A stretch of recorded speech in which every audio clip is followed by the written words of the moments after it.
Okay, we've got Gunnar Nelson here for MMA Rocks. Hello Gunnar, how are you doing just a few days before your fight?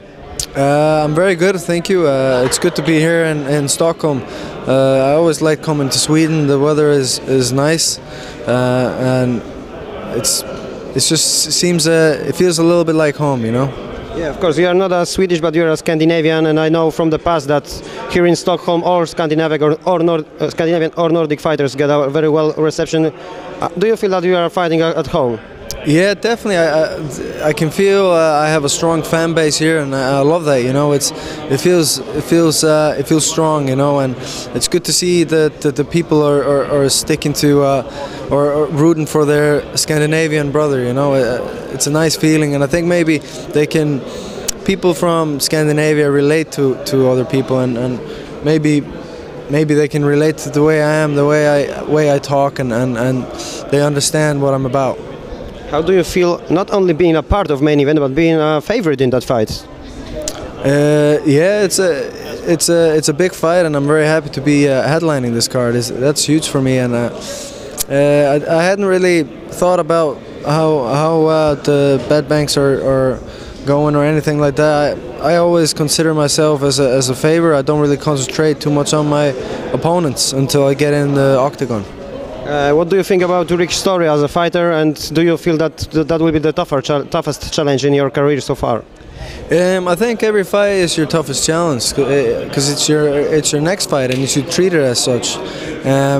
Rick Story is a very powerful fighter. He's been there for a long time, and he comes in to fight, and he puts on the pressure, and I like that, you know. You made a huge impression coming into UFC, winning four fights, 3 via submissions. How far can you go in the welterweight division?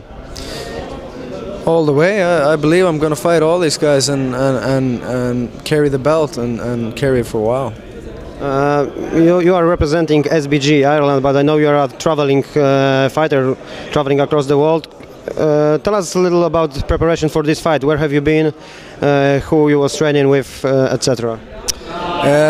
For this fight camp, I was in Dublin with all the guys from SBG Ireland, Carl Pendred, Conor McGregor, Paddy Holohan, and all them guys. You know, my teammates.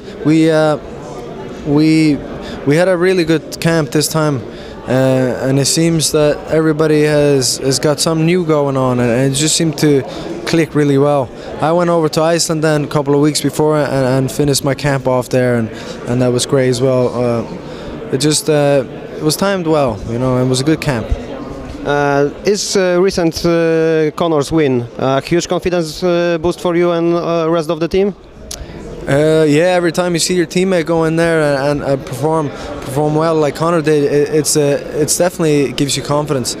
But I already knew what he was about and what he was going to do, so I kind of pictured it going this way anyway. That's maybe some people didn't believe it, but they probably will in this next fight. What can you tell us about MMA in Iceland? How big is it there? Are there any events? How does it look in the Iceland? MMA is actually illegal in Iceland, or it's not illegal. There's no rules about it. So at the moment there's no competitions, but we're getting there. You know, we're gonna have some amateur competitions soon, and we're gonna start promoting it. MMA as a fan sport has become really big. I guarantee there's going to be almost everybody watching the fight on Saturday. Okay, thank you very much and good luck on Saturday. Thanks very much. Appreciate it.